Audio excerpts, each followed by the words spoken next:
Hi, it's Will from StormTheCastle.com, and here on YouTube you know me as Epic Fantasy, and this is a video in my new series of videos that I call Tools and Tips. And in this video, I talk about foam board, what it is, how you can work with it, how to cut it, what you can make with it, and where you can get it. It's really quite amazing stuff. Dioramas, origami, catapults, and trebuchets, telescopes, terrariums, bonsai trees, and paper games, swords and shields, and real blacksmithing, model boxes, animation. I teach the art of real creation. StormTheCastle.com. Let's make something. Now, if you're not familiar with foam board, you're probably familiar with cardboard, because the two are very similar. Like, cardboard is two sheets of paper that sandwich a corrugated layer like that. See it? So that makes something that's very strong and very light. And foam board's very similar. It's two pieces of paper that sandwich a layer of foam.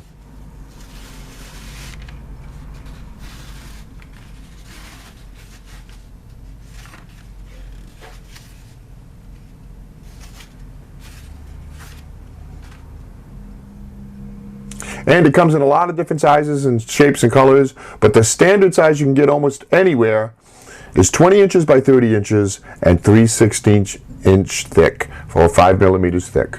That's the standard. You can buy that at a lot of different places.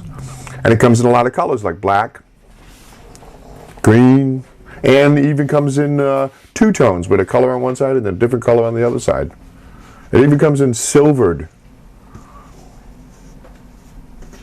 And this, it comes in different thicknesses. Like, for instance, this is 1/2 inch thick foam board. See how thick that is compared to the normal 3/16? It's very good stuff, very durable. And you can buy it in bifolds or trifolds. Very popular with students who are doing like science projects and you want a display to stand up materials and post materials to. See it? It's a nice little bifold. And see how it's a different size? So your arts and crafts stores will actually have a lot of this kind of stuff. But you don't have to buy a bifold or a trifold. You can always make one simply by cutting the top layer of paper, and then you can bend it like that. Works very nice. And let's take one more look at the types. Here's a very big sheet of foam board. It's 30 by 40 inches and 3/16 thick. I use those sheets once in a while. So let's move on to tools and cutting it and how to use it. An X-Acto knife works really well, some kind of a sharp hobby knife, and change the blade. You want it to be nice and sharp. And when you cut it, make 3 passes. The first pass cuts the layer of paper, the second pass cuts the foam, and the third pass cuts the bottom layer of paper, and you have a nice cut. And if you want to make nice straight cuts, use a straight edge like this.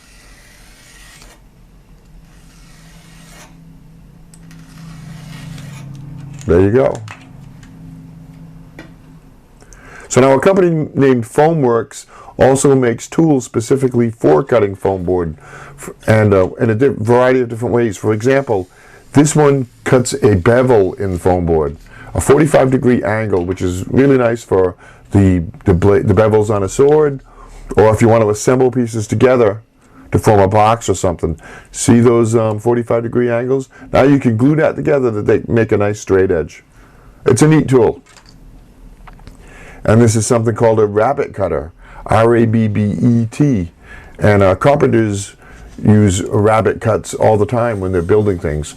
You can do that with foam board. It cuts a part of the foam away like this.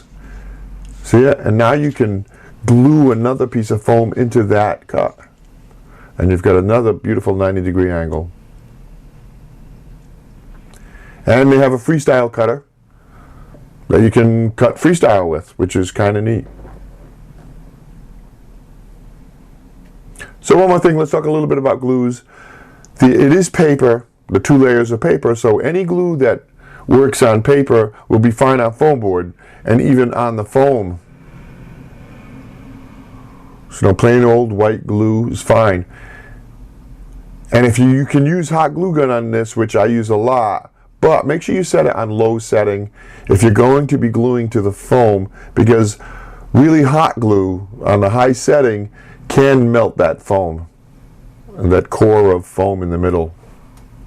So keep it on a low setting if you have that available to you on your heat gun.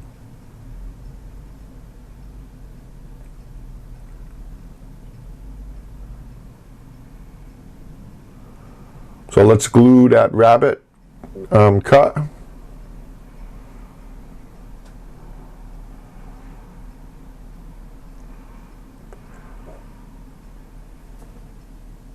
And there you go.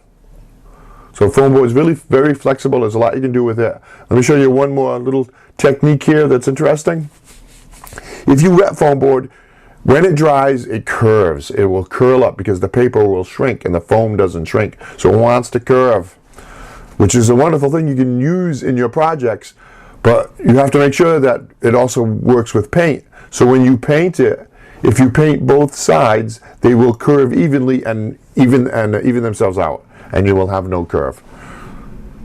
So just keep that in mind when painting your foam board. Paint the other side too, even if it's not going to show. So some things I've made with foam board is this organizer for paints. It's very strong for that. And this organizer for various sheets of paper, tubes of paper, sheets of craft foam, and even with a drawer for my origami paper. It organizes that stuff well.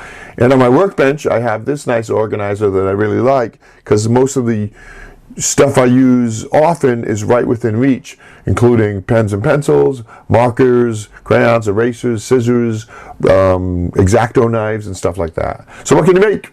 You make daggers, you make swords, you can make this a prop from your favorite video game, and it moves. You can make mechanical objects that move, like this Orrery, or this Ballista.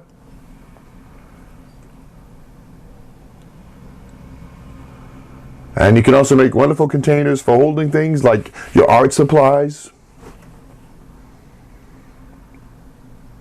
Or you can make something functional like this light box. And I use this light box all the time when I'm making templates for my projects, for you.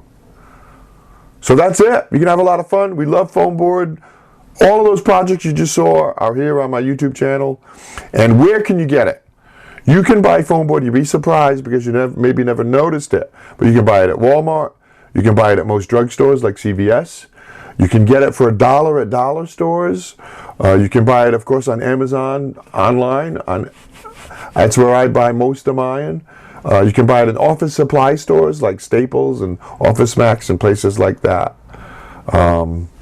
Have fun. If you make a foam board project, be sure to send me a picture. And if you have any questions, please post them in the comment section below. Thanks for watching that video. I hope you enjoyed it. If you're a subscriber, thanks for subscribing to my channel. If you're not a subscriber, hit that button. I always have lots of fun and interesting and very creative projects. I do 2 new ones every week. As an example, here's a couple more videos you might want to watch.